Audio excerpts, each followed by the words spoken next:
আমাকে তাদের পরীক্ষার পড়া পড়তে হবে, কালকে আমার এক্সাম, এর জন্য তাতে পড়তে হবে। দেখি তো একবার কোন পাঠ পড়ব। সমাজে অশান্তির জন্য দায়ী লোভীরা। লোভী মানুষের অন্যায় কাজ করে, অনেক কিছু করে। ও এটা তো অনেক ইজি কোয়েশন নাম্বার। হ্যাঁ, ও ভাই নামাজ পড়তে যাবি না? ভাইয়া নামাজ পড়তে যাবি না? না আজান হয়েছে। আরে না না, আমার ইম্পর্টেন্ট পড়া আছে, আমি যেতে পারবো না, সরি আমি যেতে পারবো না, কারণ আমার স্কুলে অনেক ইম্পর্টেন্ট পড়া। সত্যি সত্যি বলছি। না, নামাজ আগে তারপর পড়া আগে নয়, নামাজ আগে তারপর পড়া আগে, বুঝেছো? নামাজ আগে তারপর পড়া। নামাজ আমাদের ভালো করে পড়তে হবে, আগে নামাজ তারপর অন্য কিছু।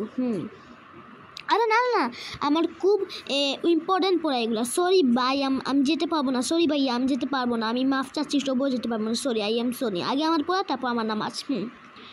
বললাম না? বললাম। আরে না না না, তাহলে তোমাকে এটা সূরা নাস পরে ফু দিতে হবে। সূরা নাস নয়, আমি সূরা কি ফু দিব সেটা দেখাচ্ছি এখনই। আমি এখনই ফু দিচ্ছি তোমাকে। ফু দিব কি? তাহলে ফু দিচ্ছি, এখনই ফু দিচ্ছি আমি। আউযুবিল্লাহি মিনাশ বিসমিল্লাহির রহিম। না না না, আমি যেতে পারবো না, সত্যি বলছি।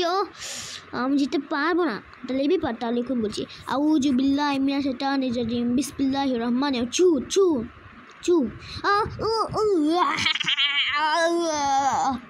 ভাইয়া আমি মসজিদে যাবো। ও তাহলে তুমি ঠিক হয়ে গেছো, চলো যাই চলো। ওকে চলো ভাইয়া, চলো যাই।